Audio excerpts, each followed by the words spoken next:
देखिए, सवाल यह है कि क्या वाकई यूनिफॉर्म सिविल कोड मुसलमानों के खिलाफ है और क्या देश का मुसलमान इसके खिलाफ है।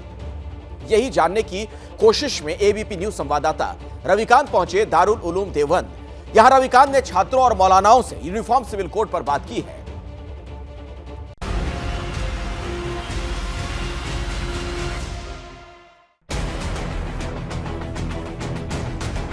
प्रधानमंत्री यूनिफॉर्म सिविल कोड के नाम पर हिंदू सिविल कोड की बात करना चाह रहे हैं, उसको लाना चाह रहे हैं। जो भीमराव अंबेडकर ने कानून बनाए थे, जो पूरी एक कमेटी ने कानून बनाए थे, वो बिल्कुल गलत थे। आप उनको रिजेक्ट करो। मकसद क्या है कि टारगेट करो भारत के मुसलमानों को, उनको ह्यूमिलेट करो। ये एक खास कम्युनिटी के खिलाफ आप एक कानून साजी और ये सारी आप जो कर रहे हैं। क्या यूनिफॉर्म सिविल कोड के नाम पे आप प्लुरलिज्म, डाइवर्सिटी को छीन लेंगे क्या आप? ये हमारे मजहब के, हमारे जो कुरान और हदीस है उसके बिल्कुल खिलाफ है। यकसा सिविल कोड नेचुरलिटी और इंसानियत के सिस्टम के बिल्कुल खिलाफ है।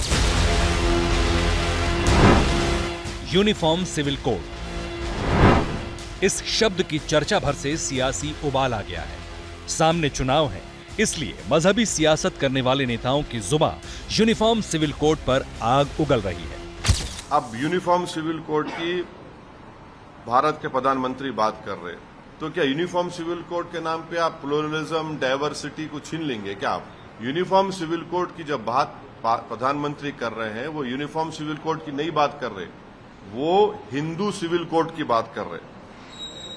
पूरे जो इस्लामिक रेफरेंसेस है प्रैक्टिसेस के, उसको वो इलीगल ट्रीट करेंगे और पूरे हिंदू प्रैक्टिसेस को प्रधानमंत्री अंडर द लॉ प्रोटेक्ट कर लेंगे।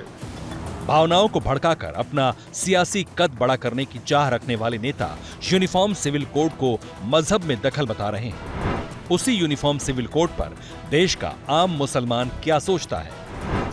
मुस्लिम धर्मगुरु यूनिफॉर्म सिविल कोड पर क्या राय रखते हैं? क्या वाकई देश का मुसलमान यूनिफॉर्म सिविल कोड का विरोधी है?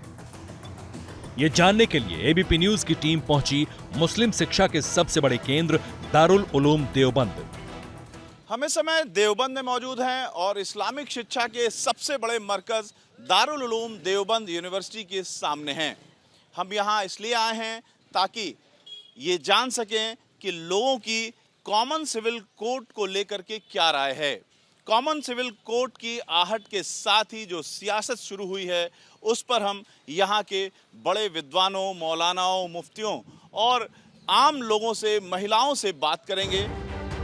जब से लॉ कमीशन ने यूनिफॉर्म सिविल कोड पर राय मांगी है, तभी से इसे लेकर तीखे सवाल और जज्बाती बयान सामने आ रहे हैं। इन बयानों पर आम मुसलमान क्या सोचता है, उससे पहले ये जानते हैं कि यूनिफॉर्म सिविल कोड लागू होने की सूरत में क्या क्या बदलाव होगा। यूनिफॉर्म सिविल कोड लागू हुआ तो हर जाति धर्म के लिए एक जैसा कानून होगा। विवाह तलाक के लिए एक कानून होगा। बच्चा गोद लेने, जमीन जायदाद पर एक कानून होगा। यानी कुछ मामलों में अब तक अलग अलग धर्मों के लिए अलग अलग कानून लागू थे, वो अब नहीं लागू होंगे। कानून की नजरों में ये बराबरी वाली बात चंद लोगों को पसंद नहीं आ रही। नहीं, लड़कियों की शादी की उम्र जो है वो आप कानून के एतबार से, जैसे कॉन्स्टिट्यूशन है हमारा, उसके एतबार से आप शादियां करवाएं, इसमें क्या प्रॉब्लम है? एजुकेशन ठीक है, हम एजुकेशन के खिलाफ नहीं है, आप एजुकेट करें, लेकिन जो को एजुकेशन है उससे आपको पता है कितना फसाद खड़ा होता है। हमारे मज़हब का कल्चर है कि हम 18 से 17, 18, 19 के बाद फ़ौरन शादी कर दें, तो ये हमारा कल्चर है। Let us leave. जिस मुद्दे पर आप कह सकते हैं कि हम तलाक देते हैं, इस मुद्दे पे, उसी मुद्दे पर पत्नी को भी अधिकार होगा कि वो भी तलाक दे सके। ये सही है? नहीं, ये हमारे मज़हब के, हमारे जो कुरान और हदीस है उसके बिल्कुल खिलाफ है। तो बहु विवाह पर रोक लग जाएगी, इस पर आप क्या कहेंगे? सिर्फ एक शादी कर सकेगा, चाहे हिंदू हो चाहे मुसलमान। ये वैसे इस्लाम के अगेंस्ट है, इस्लाम के मुताबिक नहीं, इस्लाम इसका कायल नहीं है। 4 शादी तक की इजाज़त दी है। आप ये बता दीजिए कि जो भीमराव अंबेडकर ने कानून बनाए थे, जो पूरी एक कमेटी ने कानून बनाए थे, वो बिल्कुल गलत थे। आप उनको रिजेक्ट करो।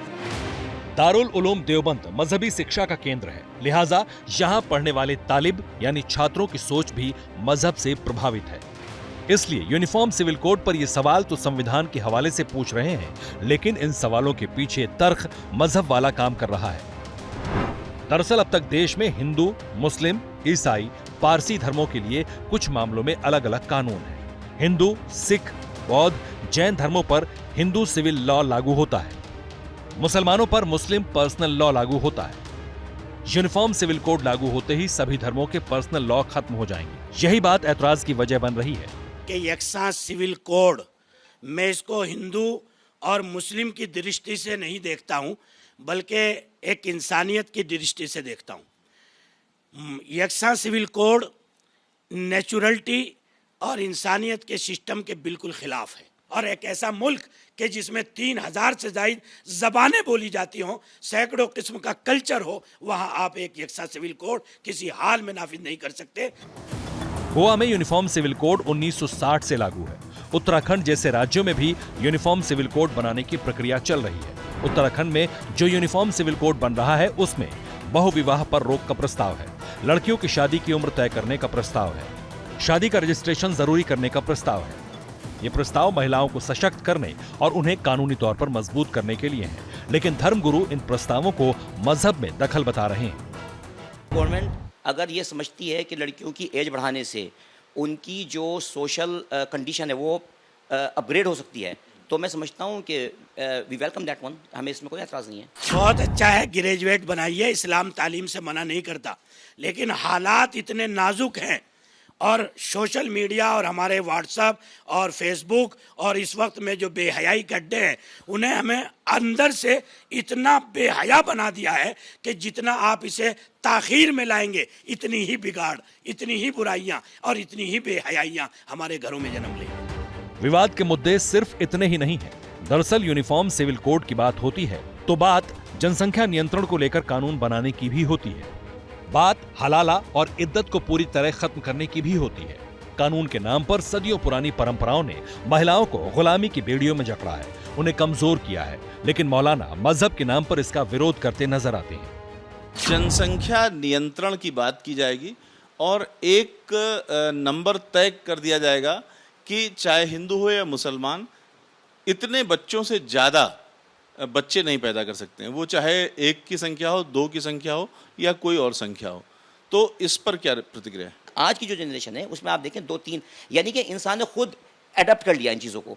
तो मैं समझता हूँ कि इसके अंदर कानून बनाने की ज़रूरत नहीं है, बल्कि इसको जो है ना आपको सिर्फ क्या करने की ज़रूरत है कि आप लोगों को इसके लिए मोटिवेट करें, हाँ अवेयर करें, बस मैं ये समझता हूँ। ये नियम बनाया गया जा रहा है कि हलाला और इद्दत पर रोक लगेगी। हलाले को इस्लाम ने औरतों की कमजोरी बनाकर इस्तेमाल नहीं किया, बल्कि औरतों की इज्जत के लिए इस्तेमाल किया। एक औरत के साथ हलाला हो और दूसरे मर्दों को तलाक देने की जुर्रत ना हो और समाज में तलाक का रिवाज ना पड़े। मयारी मर्द है, उसके लिए ये बहुत बड़ी गाली वाला लफ्ज़ है, उसके लिए ये गाली है अगर वो समझने वाला है। तो ये हमारे मज़हब में अगर हलाला दिया गया है, तो अगर किसी औरत के साथ कोई ज़्यादती हुई है तो वो एक हलाला उसके मुंह पर एक जूता है। इद्दत पर रोक ना लगाए बल्कि उनका खर्चा उठाए।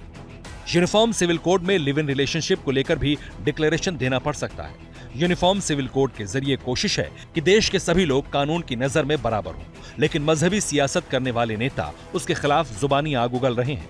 वहीं धर्म के चश्मे से हर मसले को देखने वाले धर्मगुरु भी इसके खिलाफ खड़े दिख रहे हैं। इस नजरिए का लोगों पर भी असर दिख रहा है कि एक खास कम्युनिटी के खिलाफ आप एक कानून साजी और ये सारी आप जो कर रहे हैं, ये मतलब ये कि हमारे देश का और हमारे मुल्क का ये पहले से कोई रिवाज नहीं रहा है। एक देश में सबके लिए एक कानून बिल्कुल सही है अगर एक देश में, लेकिन सबकी अलग अलग अपने कल्चर्स और अपने मज़हब होते हैं ना।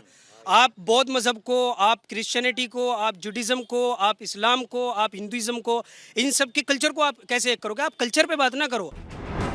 प्रधानमंत्री के बयान के बाद यूनिफॉर्म सिविल कोड पर चर्चा फिर तेज हो गई है। इससे पहले लॉ कमीशन ने 14 जून को एक नोटिस जारी किया था, जिसमें यूसीसी पर राय मांगी गई थी।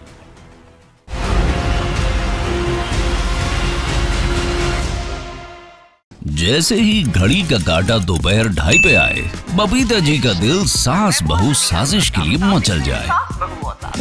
और ये है इनकी बहू, पूरे दिन ऑफिस की टेंशन हो जाए गॉन जब ये करें अपना फेवरेट शो फ्री टाइम पे ऑन। इनकी तरह आप भी देखें अपना फेवरेट शो अपने टाइम पर और डाउनलोड कीजिए एबीपी लाइव ऐप अपने स्मार्ट टीवी पर।